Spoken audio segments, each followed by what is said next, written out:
from 2014. It hasn't been covered by mainstream media well, but Lachlan Murdoch spoke cogently at the Keith Murdoch lecture and has raised worthy issues of free speech while reminding us of history. Only his message is bigger than he seems aware and informs us in ways he doesn't seem to mean. Lachlan was addressing the issue of censorship over security, which is growing as a result of the war on terror. The war on terror has fifth columnists who feel it is legitimate to attack cultural assets regardless of consequences. Some really stupid people are falling for terrorist propaganda, partly because of censorship, which prevents the average person from saying what they think on cultural and religious issues.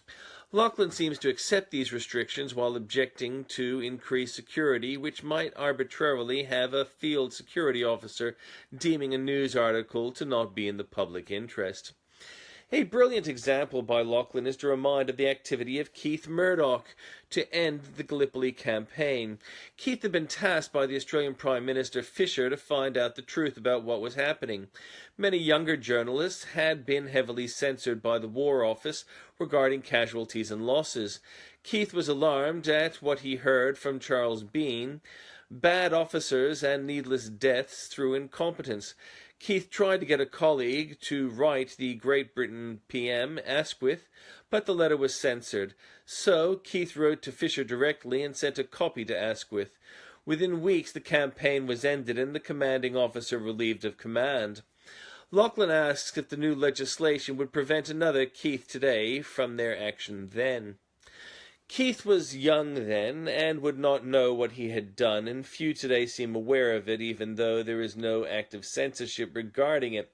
Keith had messed up big time, and many tens of millions of deaths from civilians around the world have resulted from his activity. Keith did not improve the officer corps prosecuting the war. He ended a campaign shortly before it might have been successful. Certainly the retreat was hailed as bloodless after the Turks failed to press home the advantage.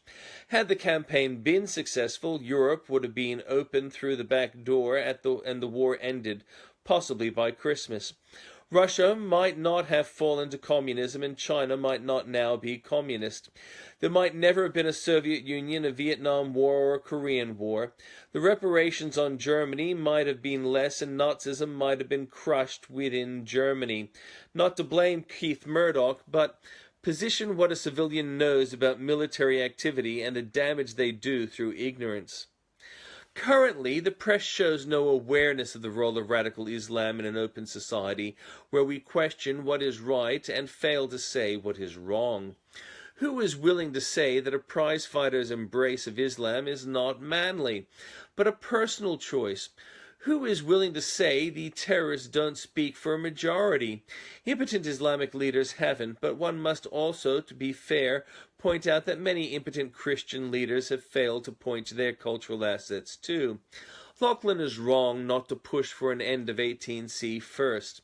He is wrong to flag press sensitivity to security when they are so actively working with the left to threaten world peace for Jews and conservatives and poor people who aren't on a left-wing bandwagon.